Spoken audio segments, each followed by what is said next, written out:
La misión de nuestro movimiento, Yo Digo No Más, es educar y prevenir. La violencia sexual contra menores de edad, niños, niñas y adolescentes es un tema muy complejo, tiene muchísimos matices. Nosotros nos damos cuenta de que la comunicación es básica, necesitamos tener comunicación con nuestros hijos.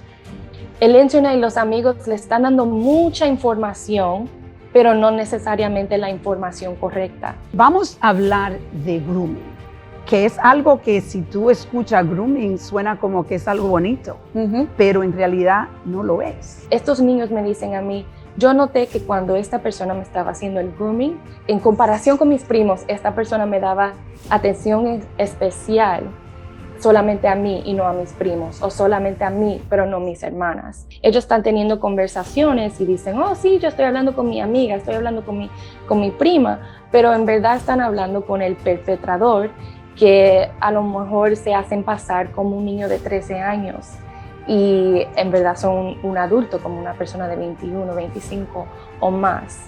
Mi nombre es María Trusa y yo también, como muchos de ustedes, fui víctima del abuso sexual a la edad de 9 años. Pero hoy estoy aquí, rompiendo el silencio y reescribiendo mi historia.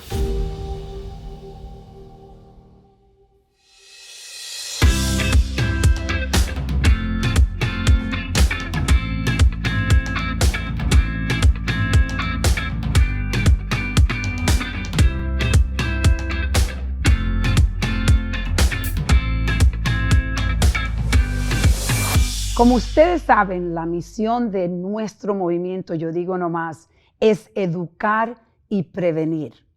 Hay tantas formas que pueda pasar la violencia sexual.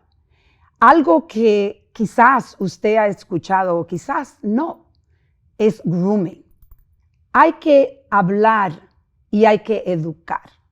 Y decidimos en Yo Digo No Más, hacer un programa especial para ustedes, algo diferente, pero definitivamente que va a ser muy productivo para todos ustedes porque van a tener información de diferentes cosas que son importantes aprender para educar y ayudar a nuestros hijos.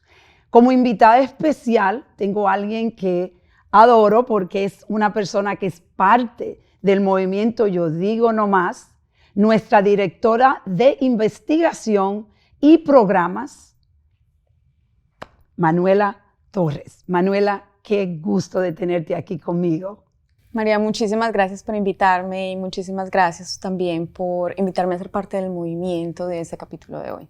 Vamos a hablar de grooming, que es algo que si tú escuchas grooming suena como que es algo bonito, pero en realidad no lo es. Bueno, primero es entender que la violencia sexual contra menores de edad, niños, niñas y adolescentes es un tema muy complejo, tiene muchísimos matices y es importante también entender que es muy prevalente. Aquí en Estados Unidos, cerca del 30% de las mujeres reportan haber sufrido una violación sexual entre los 11 y los 17 años. En los hombres es alrededor de un 19% que reportan haber sufrido una violación entre los 11 y los 17 años. Obviamente este es un tema del cual las personas no hablan, hay un tabú, ya sea cultural, ya sea también por nuestra comunidad latina aquí en Estados Unidos, por miedos legales, por su condición de visas y de documentos. Este es un tema que la gente no reporta, entonces primero hay que entender que estas cifras es solamente como la punta del iceberg y que el problema es muchísimo más grande y más complejo de lo que imaginamos. Estas investigaciones llevadas a cabo por la CDC también nos han ayudado a entender que cuando una persona sufre una violación en una edad temprana, en específico las mujeres, hay las posibilidades de sufrir de una violación y de violencia sexual en la edad adulta aumenta hasta 3 veces. De ahí la relevancia que tengamos conversaciones como estas, en las que eduquemos, les demos materiales a los padres, a los cuidadores, a los adultos, incluso a los mismos adolescentes y ahora nos están viendo para que se protejan. Y primero que todo que podamos comprender qué es violencia, porque es una de las principales barreras. A veces no sabemos que somos víctimas de violencias. Entonces, ¿qué es el grooming? Según el Departamento de Justicia de los Estados Unidos, y bueno, primero me quiere volver un poco y explicar que el grooming traduce engaño pederastra. Son esos métodos sutiles de una persona, de un adulto, para ganarse la confianza de los padres, los cuidadores y de él o la menor de edad, con el fin de poder acceder a la persona, ya sea para sostener una conversación sobre sexo, compartir material explícito o tener un encuentro sexual con la menor, obviamente sin consentimiento. Comprendamos que un menor de edad no está en edad de consentimiento, por lo tanto es una violación, es abuso y es violencia. Por lo tanto, estos métodos sutiles buscan ganarse la confianza de esos adultos, del niño, para poder pasar tiempo a solas con ese menor o con esa menor de edad. Y para hablar de esto, tenemos nuestra invitada especial, alguien que ha apoyado el movimiento de Yo Digo No Más, y queremos darle la bienvenida de nuevo a nuestra terapista Melissa Martínez. Melissa, ¿cómo estás? Bien, María, gracias por tenerme aquí hoy. Me alegro mucho de que estés con nosotros aquí hablando de un tema tan importante que en realidad yo creo que muchas de las personas, especialmente las personas que cuidan a los niños, quizá no entienden que esto existe. ¿Cuáles son las fases de grooming? Las fases de grooming son diferentes para cada niño. Pues para explicar un poquito más de lo que estaban diciendo sobre el grooming, pues el grooming es cuando una persona está tratando de obtener esa confianza en el niño o niña y hacen ciertas cosas para ganar esa confianza o hasta la confianza de los padres. Pues a lo mejor una fase con un niño puede ser ganar la confianza de los padres. Tienen una relación y después esa persona, porque pudo obtener la confianza de los padres, ahora los padres dejan que esa persona esté con su niño solo. Y ahora esa persona sale con su hijo o hija y le compra un dulce, mantecado, lo que sea, un juguete favorito. Pues ya todo bien, ese niño regresa a la casa y dice, mira, tuve un día estupendo, comí mantecado, dulce, me encantó estar con esta persona todo el día. Después pasa más tiempo con esa persona, pero la próxima vez lo que nosotros llamamos ese perpetrador, le compra un dulce a ese niño, pero ahora con condiciones. Dice, ok, te compré este dulce, ¿por qué no me das un beso? Y pues si ese niño, de lo que hemos escuchado, si de otros perpetradores, es como explican cómo son esas fases. Ellos dicen, pues, si yo le pregunto a este niño que me dé un dulce, que me dé un beso por un dulce, ya yo sé que yo puedo preguntar por algo más. Pues la próxima vez puede ser un mantecado, puede ser un juguete, pero van a querer más la próxima vez. Y pues esos perpetradores saben que si ese niño ya dice que sí para la próxima fase o mientras ellos tratan de empujar ese límite, ellos saben hasta dónde pueden llegar con ese niño. Por eso es muy importante la educación para el niño, para que ellos sepan sus propios límites también. Melissa, muchísimas gracias. Yo creo que Interesante. son puntos y hay tantos matices, ¿cierto? Porque sabemos que el grooming, que la violencia sexual, sobre todo en menores, se puede dar en diferentes espacios. Y mi pregunta para Melissa es, ¿cómo se manifiesta el grooming en un espacio institucional como por ejemplo la escuela, pero también en entornos familiares, pero por fuera del entorno familiar e incluso online, que ahora pues los niños, niñas, adolescentes tienen acceso a un teléfono desde temprana edad, a una tablet o a un computador? ¿Cómo se ve en diferentes espacios? Pues la manera que se ve en diferentes espacios, y lo quiero dividir como en el espacio virtual y el espacio pues en vivo. Y esos espacios son como en la familia y también como en la escuela. Lo que los niños me han dicho a mí de cómo los padres los pueden ver también es cuando este niño recibe mucha atención de un adulto, pero hasta el punto que estos niños me dicen a mí, yo noté que cuando esta persona me estaba haciendo el grooming, solamente me daba en comparación con mis primos, esta persona me daba atención especial solamente a mí y no a mis primos, o solamente a mí, pero no mis hermanas. O en la escuela puede ser ese estudiante, pero no los otros estudiantes. Es muy sutil y difícil de ver, pero es algo para prestar atención cuando ves esa diferencia. Ahora, en el espacio virtual también es más sutil todavía, porque muchas veces los padres no saben con quién los niños están hablando. Y yo he trabajado con muchas niñas que fueron víctimas del abuso sexual a través de las redes sociales, del espacio virtual, a donde ellos están teniendo conversaciones y dicen, oh, sí, yo estoy hablando con mi amiga, estoy hablando con mi prima, pero en verdad están hablando con el perpetrador, que a lo mejor se hacen pasar como un niño de 13 años y en verdad son un adulto, como una persona de 21, 25 o más, pero saben cómo llegar al niño. ¿Qué tú le aconsejarías a las madres, los padres, las personas que están cuidando los niños? ¿Cómo empezar a tener una relación donde se sientan ellos más cómodos hablando para tú poder educar? Sí, pues lo más importante es la comunicación con el niño. Y yo sé que muchas veces para los padres se siente muy incómodo am, hablar sobre el sexo con los niños, pero es tan importante porque ellos tienen acceso al Internet y a los amigos, que el Internet y los amigos le están dando mucha información, pero no necesariamente la información correcta. Y por eso es importante que los padres, yo sé que uno como padre puede tener vergüenza, pero es muy importante que esa información venga de ti.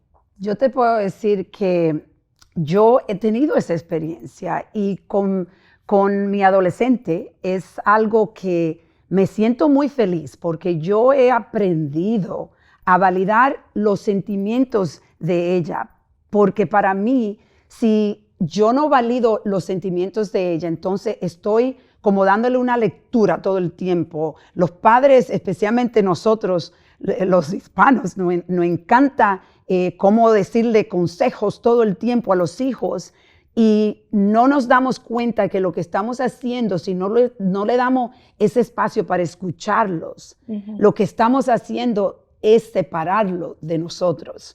Melissa, he encontrado unos datos sorprendentes que nos dicen que ha aumentado aquí en Estados Unidos casi un 20% el reclutamiento para trata de personas y tráfico de personas en Estados Unidos a través de las redes sociales, siendo o ha incrementado casi un 125% a través de Facebook y casi un 95% a través de Instagram.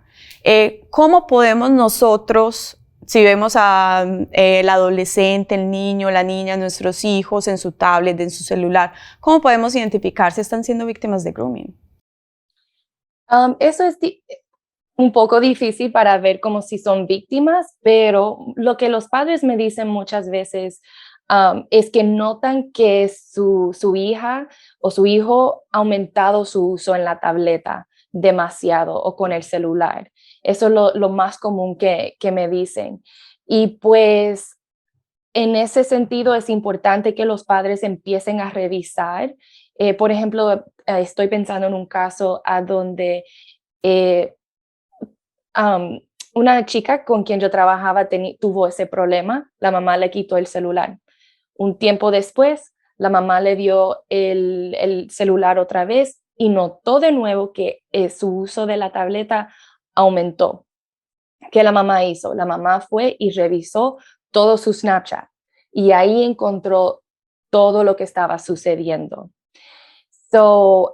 Y fue por ese aumento o a lo mejor el niño se pone explosivo, enojado si le tratas de quitar el celular. Y claro, los niños cuando le quitan el celular se enojan, pero es como otro nivel, como que tienen esa conexión con el celular o la tableta, lo que sea, como que lo estás desconectando de alguien, una relación Y emocional. una cuestión que también ha aumentado gracias a la pandemia, obviamente los datos que acabo de dar son un comparativo entre 2019 y 2020, por lo cual son muchísimo más alarmantes, porque obvio ahora en casa, homeschooling, pasamos más tiempo en nuestros celulares, en nuestros aparatos electrónicos.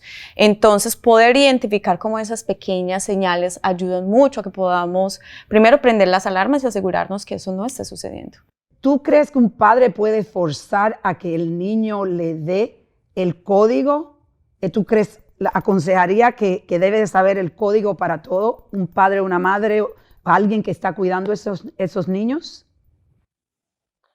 Claro, yo estoy de acuerdo que los padres tengan el código. La diferencia es cuánto ese padre revisa el celular de esa persona o de su hijo, ¿verdad? Porque a lo mejor tú tienes el password, el código de tu hija, pero no está cada día verificando lo que está en su celular, porque sí, debe de tener un balance entre la Exacto, privacidad del sí. niño y lo que uno como padre tiene acceso.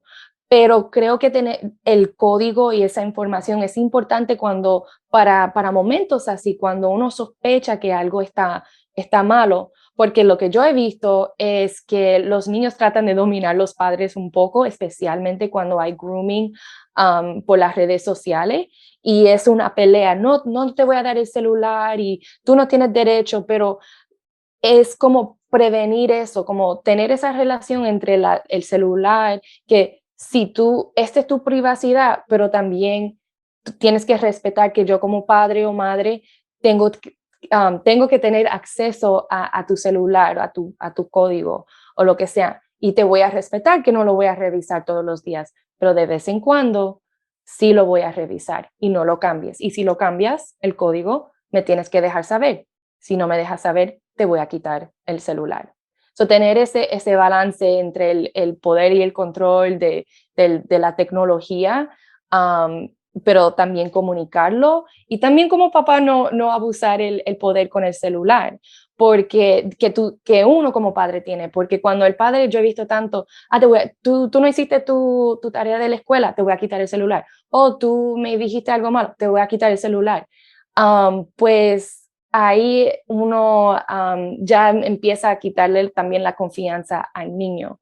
So, quieres tratar de encontrar un balance a donde no sea una pelea con el celular, cuando uno sí lo tiene que revisar o quitárselo.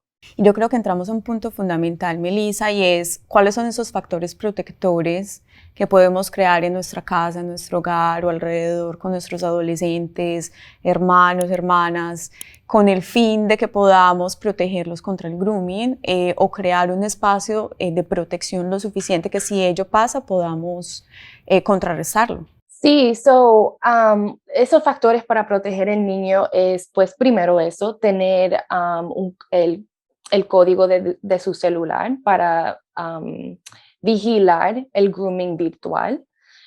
También educación, hablar sobre los niños, qué es el grooming, hablar con los niños sobre qué son las maneras buenas o malas que alguien te puede tocar. Y quién puede ver las partes privadas, cosas así que muchos padres sí hacen con los niños ya cuando son chiquitos. Y lo más importante es la comunicación, que algunas veces los padres se sienten muy frustrados con los niños y lo quieren regañar cuando hacen algo malo. Y muchas veces, pues sí, los niños lo merecen, ¿verdad? Pero también como en situaciones delicadas, especialmente con el sexo, con relaciones, ser un poquito más paciente, porque eso es una área que uno no quiere cerrar ese diálogo con el niño y asustarlo. Lo que tú acabas de decir, Melissa, es tan importante y en el programa, en este espacio que hemos creado para educar y prevenir ahora, nosotros nos damos cuenta de que la comunicación es básica. Necesitamos tener comunicación con nuestros hijos. Y como nosotros en realidad hemos creado en la comunidad latina y en otras comunidades, yo no creo que es solo los latinos, sino existe de que creemos que tenemos que siempre ser muy fuerte con nuestros hijos, que si somos muy suave, entonces yo soy la madre, pues tú eres mi niña, tú eres mi hija y tienes que hacer lo que yo te digo. Y empezamos a no respetar los sentimientos y las emociones de nuestros hijos. Y el autoestima, que usualmente es algo que sufren cuando somos teenagers, cuando estamos adolescentes, no sabemos quiénes somos. Estamos explorando. Entonces tú corta esa comunicación con la persona que te está cuidando, que quizás hasta esa etapa tú tuviste una comunicación abierta. Pero cuando empezamos a ser adultos y a explorar y empezamos a hacer preguntas y empezamos nosotros como padres o cuidadores a cortar esas porque tenemos miedo o queremos ser rígidos con nuestros hijos. La comunicación, por lo que yo veo, es una de las cosas más importantes para prevenir el grooming. Y en nuestra página de Yo Digo No Más, definitivamente vamos a seguir añadiendo información que ayude a los padres, haciéndolo simplemente porque yo sé que imagínate la inmigrante que está trabajando 3 trabajos, que en realidad quizás ni siquiera puede leer. Yo sé que la intención de nuestro movimiento es simplificar la información para que todas las personas que están cuidando los niños, las niñas, niños, puedan puedan educarse ellos para poder educar y prevenir. Qué felicidad, me siento feliz de tener este primer show que es dedicado a la educación y la prevención. En todos los shows de Yo Digo No Más, definitivamente traemos educación y tratamos de traer prevención, pero hacer un show especialmente donde estamos aquí nosotras cómodas hablando abiertamente y simple y llanamente de temas que son extremadamente importantes para seguir educando y prevenir. Manuela, gracias. Melissa, gracias, amor. Y definitivamente eres una invitada que vamos a traer de nuevo. Y a ustedes que acaban de escuchar toda esta información, por favor, compartan esta información con todas las personas que ustedes conocen. Ayúdennos a seguir educando y prevenir, que es nuestra misión. Gracias.